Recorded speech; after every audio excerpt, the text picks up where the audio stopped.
कुछ प्रीवियसली कुछ मुशर्रफ एरा में शायद बने थे सिटीज के मास्टर प्लान, वो अब किस हद तक वो अपडेट हुए या इम्प्लीमेंट हुए। अगर हम जैसे हमने अर्बन यूनिट में काम किया था, ये मेरे ख्याल है 2018-19 तक का, तो मुझे यकीन है कि हमने सेटेलाइट इमेजरी से जब अर्बन की जो ग्रोथ देखी थी सिटीज की एक्सपेंशन, वो जो नोटिफाइड सिटी एरिया है उससे बियॉन्ड आप बाहर चले गए। तो एक तो ये था कि हमारे पास हर 10 साल का 20 ईयर का प्लान हो कि 10 साल में हम किस साइड पे अलाउ करेंगे हाउसिंग सोसाइटी किस। अस्सलाम वालेकुम नाजरीन, इकोनॉमिक अफेयर्स टॉक में खुश आमदीद।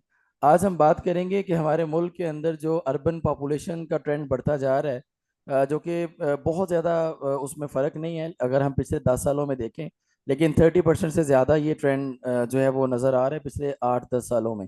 तो ये जो ट्रेंड बढ़ता जा रहा है और हमारे यहाँ उस तरह से डेवलपमेंट नहीं है, तो उससे क्या क्या प्रॉब्लम्स फेस करने पड़ते हैं, या जो लोग मूव करते हैं उनके लिए अपॉर्चुनिटीज़ क्या क्या होती हैं। तो इन सारी चीज़ों को डिस्कस करने के लिए आज हमारे साथ मौजूद हैं जो कि अर्बनाइजेशन के और अर्बन डेवलपमेंट के बहुत एक्सपर्ट हैं। अर्बन पंजाब अर्बन यूनिट के अंदर कोई 6-7 साल सर्व कर चुके हैं।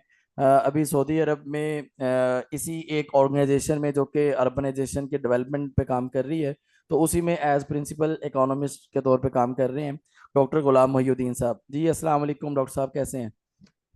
जी वालेकुम अस्सलाम। Hafiz doctor Abu Bakar, thank you. ये बड़ा इम्पोर्टेंट टॉपिक आपने चूज किया और उस पर मुझे मौका प्रोवाइड किया बात करने का। अच्छा डॉक्टर साहब, आप बताएं कि एक तो हम अगर स्टार्ट करें कि क्या अपॉर्चुनिटीज क्या हो सकती हैं अर्बनाइजेशन के लिए, जो लोग माइग्रेट करते हैं, मूव करते हैं रूरल एरिया से या बैकवर्ड एरिया से। जी, जैसे आपने शुरू में इसमें बताया कि both opportunities and challenges exist for urbanization. जब हम अर्बनाइजेशन की बात करते हैं, थ्योरेटिकली देखें तो वर्ल्ड बैंक की डेवलपमेंट रिपोर्ट थी, आई थिंक 2019 की, रीशेपिंग द इकोनॉमिक जियोग्राफी।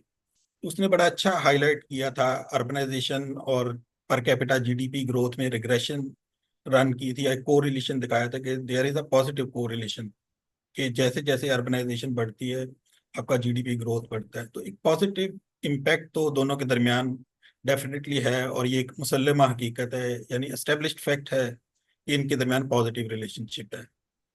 और अगर आप फॉर एग्जांपल लेमैन टर्म में बात करें, टॉप 10 टॉप 15 कंट्रीज का डेटा लें in terms of GDP per capita, उन सब का आप अर्बनाइजेशन रेट देखें तो एटलीस्ट सबका almost more than 70%, more than 60% होगा।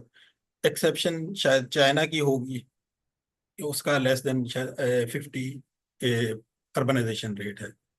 तो ये एक पॉजिटिव रिलेशनशिप है। थ्योरेटिकली अगर देखें तो अर्बनाइजेशन जो अपॉर्चुनिटीज जनरेट करती है, हम इकोनॉमिक्स की जुबान में से कहते हैं कि जैसे इकोनॉमीज ऑफ स्केल का कॉन्सेप्ट है, इसे कहते हैं इकोनॉमी ऑफ अर्बनाइजेशन। कि जब आप सिटीज ग्रो करते हैं, आप उसमें कंजेस्टेड ग्रोथ करते हैं, कंसंट्रेशन होती है एम्प्लॉयमेंट एक्टिविटीज की, इकोनॉमिक एक्टिविटीज की, तो वो आपको कुछ इकोनॉमीज जनरेट करके देता है। कि फॉर एग्जांपल अगर आपकी कंजेस्टेड है अर्बनाइजेशन की, अगर सॉरी मैं डेफिनेशन पे बात ये करें कि कंटीजियस और कंसंट्रेटेड पॉपुलेशन है वो अर्बनाइज कहलाती है। कि अर्बन यानी कि सिटी की जो डेफिनेशन है कुछ लेवल में होती है कि कंसंट्रेटेड पॉपुलेशन है, more than 5,000 house hold living together in continuous built up area.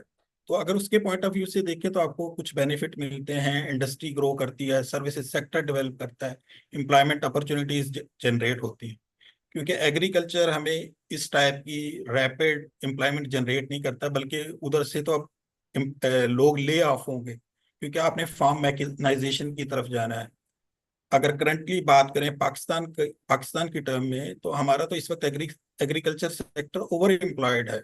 उसमें तो लोग, क्योंकि जॉब अपॉर्चुनिटी नहीं है, आप उनमें से हाफ कट भी कर दें लेबर फोर्स हमारी 40% जो एग्रीकल्चर में एम्प्लॉय है, तो मुझे नहीं लगता कि हमारी कोई एग्रीकल्चर जीडीपी कम हो जाएगा या उसकी प्रोडक्शन कम होगी।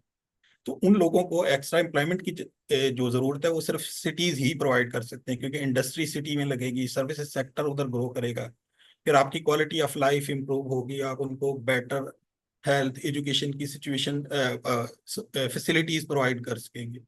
लेकिन डेफिनेटली जब ये सिटीज ग्रो करेंगे तो इसके साथ कुछ चैलेंजेस भी जनरेट करेगा। For example over population, over crowdedness है।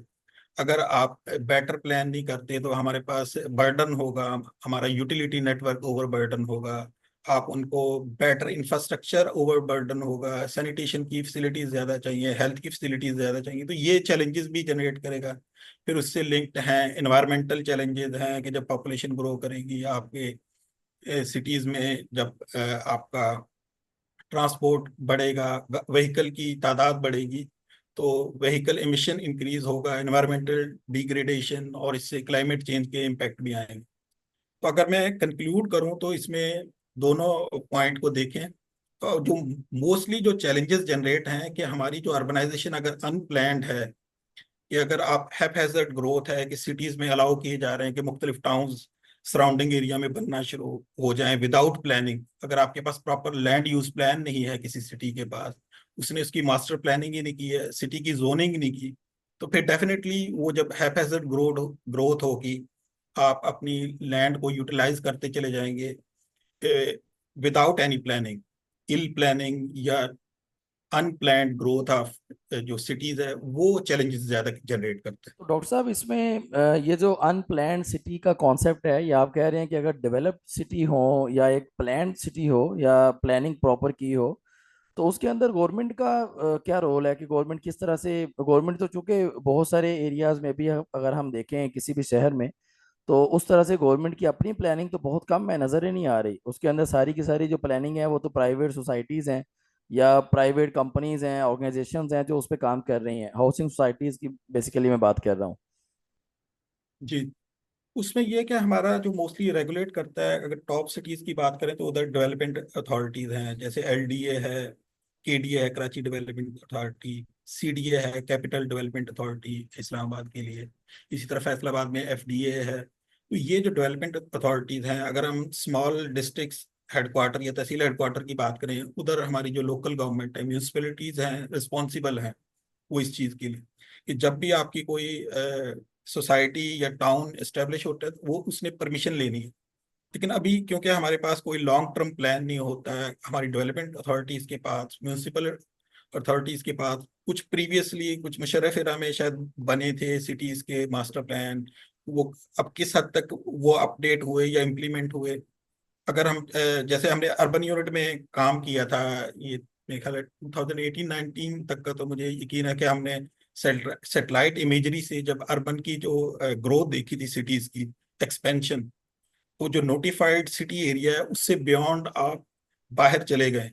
तो एक तो ये था कि हमारे पास हर 10 साल का 20 ईयर का प्लान हो कि 10 साल में हम किस साइड पे अलाउ करेंगे हाउसिंग सोसाइटी, किस पे गवर्नमेंट की प्लान है, और उससे पहले हम गवर्नमेंट रिस्पॉन्सिबल है कि उधर इंफ्रास्ट्रक्चर प्रोवाइड करेगी, रोड नेटवर्क प्रोवाइड करेगी, फैसिलिटीज देगी। डॉक्टर साहब, आपने पॉइंट्स तो अच्छे बताए हैं, अपॉर्चुनिटीज़ को, चैलेंजेस को एक्सप्लेन कर दी है। तो अभी जो हमारा नेक्स्ट इससे रिलेटेड जो इश्यूज बढ़ते जा रहे हैं, जैसे फूड सिक्योरिटीज़ के इश्यूज हैं या कुछ और इश्यूज हैं, तो नेक्स्ट एपिसोड में इंशाल्लाह हम उन पॉइंट्स को डिस्कस करते हैं। अभी फ़िलहाल के लिए अल्लाह हाफिज़।